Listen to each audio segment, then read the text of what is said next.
जय श्री हरिवंश, जय राधा वल्लभ। भक्ति भाव में आपका स्वागत है। और सब शिव भक्तों, सब हरि भक्तों, सब हरिवंश भक्तों को मैं प्रणाम करती हूँ। एक बार नहीं, बारंबार करती हूँ। मुझ पे अपनी कृपया बनाए रखें। मेरा लड़का कहता है, मम्मी आप कैसे भी मुंह उठा के वीडियो बना देती हो, मुझे डालना पड़ता है। और काम उसी का है, उसी ने मुझे बताया, वो ही सेट करता है। मैं काम में व्यस्त, अभी भी मेरे बर्तन पड़े हैं और मैं वीडियो बना रही हूँ। और आज एक ऐसी सच्ची और अच्छी कहानी आपके पास लेकर आई हूँ। और मैंने भगवत भाव जिसमें दर्शन किए। मम्मी आप वीडियो बनाइए कि जो अभी इस संसार में फंसा हुआ है और जो हार रहा है, उसको क्या पता आपकी वीडियो के वजह से वो मोटिवेट हो जाए। आपके घर आपकी इतनी सहेलियाँ आती हैं, आप उनको दिलासा देती हैं और उनको अच्छा लगता है आपकी दिलासा से। तो आप वीडियो माध्यम से आप उन तक ये बात पहुँचाइए जो निराश हो रहे हैं, हार रहे हैं।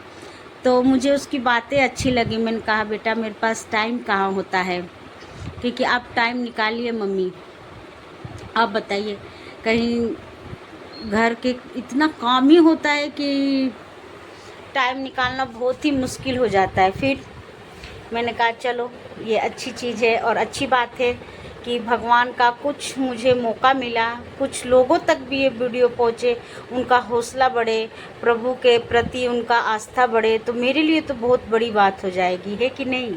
बोलो जय श्री राधा वल्लभ, जय श्री हरिवंश। तो कहानी एक इस प्रकार है। एक आंटी हैं जिनको मैं जानती हूँ। आंटी मेरी फेवरेट आंटी है सब आंटियों में से। तो वो आंटी का कहानी इस प्रकार है कि उन आंटी का शादी 9 साल या 10 साल की उम्र में हो गया था, इसलिए कि वो भी बहुत सारी बहनें थीं, तो पहले के लोग कर देते थे। तो अब बताइए 9-10 साल की लड़कियों को क्या पता कि क्या उतने की उम्र में उनकी शादी हो गई। और शादी हो गई और वो अपनी ज़िंदगी से जूझती हुई, उनकी 2 बेटी भी हुई। और अब मैं क्या बताऊं, वो बचपन से ही माता रानी की पूजा करती थी, वो मैया को मानती थी। तो उनका जो पति थे वो नशेड़ी। अब समझ रहे हैं, जिसका पति नशेड़ी हो, उस औरत को इस संसार का सामना करना बड़ा ही कठिन हो जाता है। पर वो औरत हार नहीं मानी, वो प्रभु के प्रति आस्था नहीं छोड़ी, वो माता रानी को पूजती रही, दुलारती रही। माता रानी भी अंदर अंदर उनको दुलारती रही और मोड़ मोड़ पे उनको समझाती रही सब बातें, और प्यार से वो समझती भी रही। तो धीरे धीरे उनका संसार चलता गया। कुछ लोग साथ आए, कुछ लोगों का साथ छूटा उनका, और साथ आए तब भी सीख दे गए, साथ छोड़े तब भी उनको सीख मिला, और उनकी वजह से कुछ हमें भी सीखने को मिला।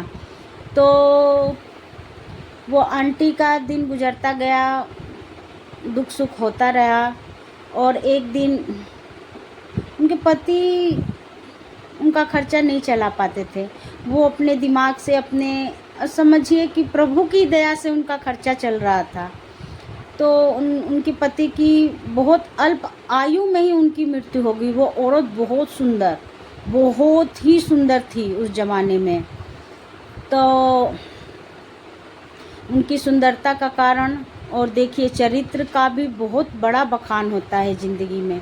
बोलते हैं लोग ये कहानी कि money is loss, nothing loss, health is loss, something loss, character is loss, everything loss. तो उनका करेक्टर बहुत अच्छा था और उनका चरित्र में कहीं कोई दाग नहीं था। तो उनके पति गुजर गए। सुंदरता एक ऐसी चीज़ है कि लोग जब बखान करते हैं तो वो अंदर से अहम आ जाता है। तो गुजर जाने के पास उस नगर के, मतलब उस एरिए के, उन्होंने अपना ऐसे संभाला, प्रभु ने उनको संभाला, प्रभु ने उन पे दया दृष्टि, उनकी प्रभु की इस प्रकार पड़ी उन पे। प्रभु हर एक तरह से अपने भक्तों को बचाते हैं, हर एक तरह से। जो प्रभु की कृपा रहती है ना, उसको हर एक तरह से। उस एरिया का पति के मर जाने के बाद कहे कि इसके पास तो पति है नहीं, चलो, तो पति के मर जाने के बाद उस एरिया का नामी जामी आदमी उनके पास प्रपोजल लेकर आया। उनकी 2 बेटी थी, तो उन्होंने वो प्रपोजल, उनके मन में आया कि हाँ मेरा खर्चा कैसे, तो वही बात, खर्चा कौन चलाता है? ऊपर वाला ने दिया है तो वो ये भी देगा। तो उन्होंने बहुत सोचा कि मैं अकेली कैसे इस भवसागर को पार लगाऊंगी। बहुत सोचने के बाद वो अंदर ही अंदर उन्होंने ये बात स्वीकारने की, नहीं, मैं जैसी हूँ मैं अपनी बेटियों को अपने बल पे, प्रभु के दम पे बड़ा कर लूँगी, पाल लूँगा। हौसला नहीं टूटा, उस समय हौसला नहीं टूटा। फिर अपनी बच्चियों को कैसे तैसे वो पालने लगी। और उनके मन में तो कहीं कभी ना कभी ये तो सोच आ ही जाती होगी कि काश शादी कर लेते। तो जब कष्ट आता है तो लगता है ऐसा, कष्ट में समझ में नहीं आता है। तो उनका कष्ट चलता रहा, कष्ट आते रहे जाते रहे, उन पे कोई असर भी नहीं पड़ा। तो उसी कष्ट के साथ साथ उनका जो शरीर की सुंदरता थी, प्रभु की कृपा ही थी वो, मुझे वो प्रभु की कृपा ही लगी। तो उनका शरीर बिल्कुल ख़राब, उनको ऐसा रोग लग गया जिस रोग का इलाज नहीं था। डॉक्टरों ने कहा कि ये ज़्यादा दिन जिंदा नहीं रहेंगी। ऐसा एकदम सूख के उनकी सुंदरता कहाँ गई?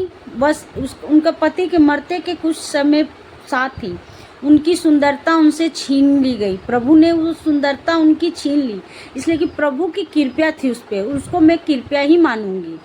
उनकी सुंदरता प्रभु ने छीन ली, यानी अपने पास रख ली, उनको बचाने के लिए, उनका चरित्र बचाने के लिए।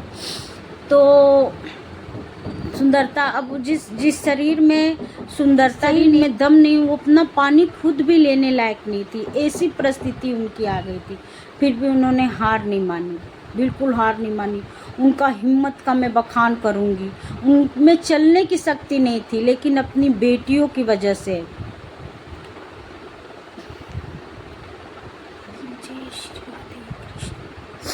अपनी बेटियों की वजह से वो,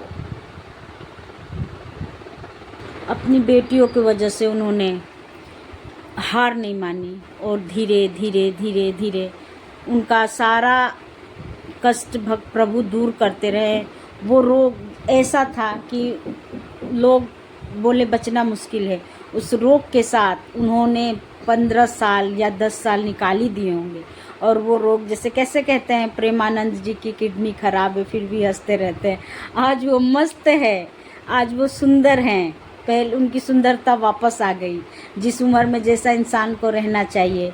और कुछ दिन पहले फ़ोन आया कि पता है ज्योति, मैं अब बहुत अच्छी हूँ, अब मेरे बेटियाँ भी बहुत अच्छी है। जहाँ को एडिटिंग करने में बहुत मुश्किल हो जाती है, इतना मैं वीडियो कट ही कर देती हूँ, इतना मेरा भाव ही आँखों से निकलने लगता है। तो आंटी का फ़ोन आया मेरे पास कि मेरी बेटी अब बहुत अच्छी है ज्योति। और वो जहाँ, मतलब इतनी खुशी वाला फ़ोन था वो, और इतना खुशी उनकी आवाज़ों में झलक रही थी। उन्होंने कहा कि अब वो जहाँ मर्जी वहाँ घूमती हैं फिरती हैं, मैं भी बहुत अच्छी हूँ।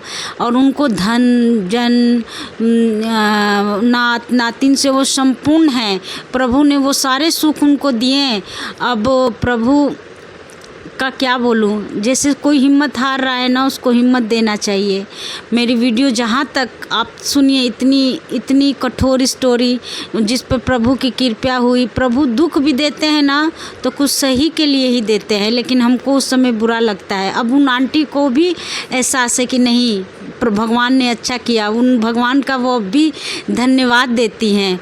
भगवान को वो और भी मानने लगी हैं, बोलती नहीं भगवान मेरे साथ बुरा नहीं किए हैं, भगवान ऐसा करके मेरे साथ